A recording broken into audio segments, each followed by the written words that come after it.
শ্রী আনন্দ মিত্র মহোদয়ের জাতীয় অন্ত্যেষ্টিক্রিয়া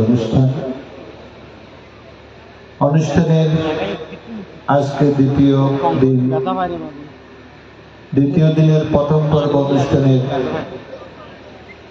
সম্মানিত সভাপতি, বাংলাদেশ সংঘরাজ ভিক্ষু মহাসভার যিনি দুইবার মহাসচিবের দায়িত্ব প্রতিপালন করেছিলেন, বর্তমান বাংলাদেশ সংঘরাজ ভিক্ষু মহাসভার সম্মানিত উপসংঘরাজ, শাসন ভাস্কর, পরম শ্রদ্ধেয় শিক্ষাবিদ শাসনপ্রিয় মহাতারা মহোদয়, আজকের অনুষ্ঠানের সম্মানিত উদ্বোধক, মনে হয় প্রধান অতিথি এখানে আসেন নাই, সম্মানিত বিশেষ অতিথিবৃন্দ, সম্মানিত প্রধান সদর্মদেশক, সম্মানিত সদর্মদেশকবৃন্দ, মাননীয় পণ্ডিত প্রাজ্ঞ ভিক্ষু সংঘ, বিভিন্ন প্রান্ত থেকে আগত সম্মানিত সুধীবৃন্দ, সংঘের প্রতি শ্রদ্ধা বন্দনা জ্ঞাপন করছি।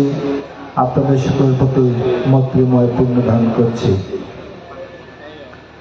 বর্তমান অবস্থার পরিপ্রেক্ষিতে বলছি, যে সমস্ত সংঘ পুরুষগণ আমাদের কাছ থেকে চিরবিদায় নিয়ে যাচ্ছেন, ভবিষ্যতে তাদের আসনগুলো পূর্ণ হওয়ার সম্ভাবনা অত্যন্ত কম। যেমন উদাহরণস্বরূপ বলি,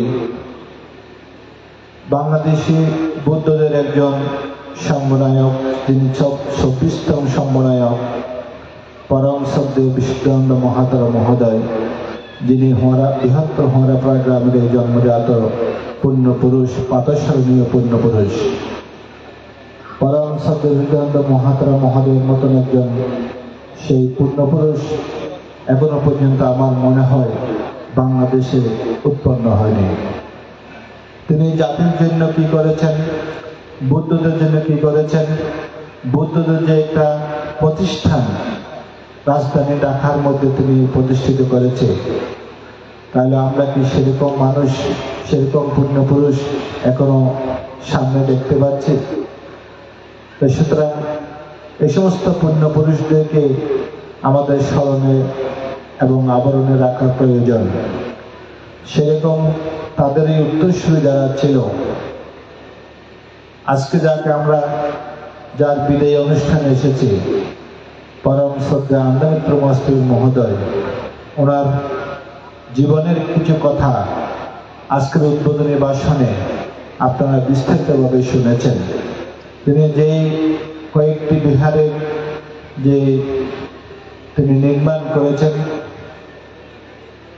সেরকম মানুষকে খুঁজে পাওয়া ভবিষ্যতে অত্যন্ত দুষ্কর হবে এবং ধর্মকে টিকিয়ে রাখা জাতিদের জন্য অত্যন্ত দুষ্কর হবে। তাই সেই পুণ্যপুরুষকে আমাদের দেওয়ার মতন কিছু নেই। একমাত্র পুণ্য ব্যতীত আজকে আমাদের বাংলাদেশ সংঘরাজ ভিক্ষু মহাসভার পক্ষ থেকে, আমাদের আনোয়ারা সপ্তগ্রামের ভিক্ষু সংঘের পক্ষ থেকে ওনাকে পুণ্যার্ঘ দিয়ে স্মরণ করছি, ওনার নির্বাণ সুখ কামনা করছি। এই জাতীয় অনুষ্ঠান যারা আর্থিক, কায়িক, বাচনিকভাবে অন্ত্যেষ্টিক্রিয়া যারা যে সম্মানিত জাতীয় অন্ত্যেষ্টিক্রিয়ার সদস্যবৃন্দ, বিভিন্ন কর্মকর্তাবৃন্দ, সকলের প্রতি মৈত্রীময় পুণ্যদান করে এবং সংঘের প্রতি আবারও শ্রদ্ধা জানিয়ে আমার কথা এখানে পরিসমাপ্তি করলাম।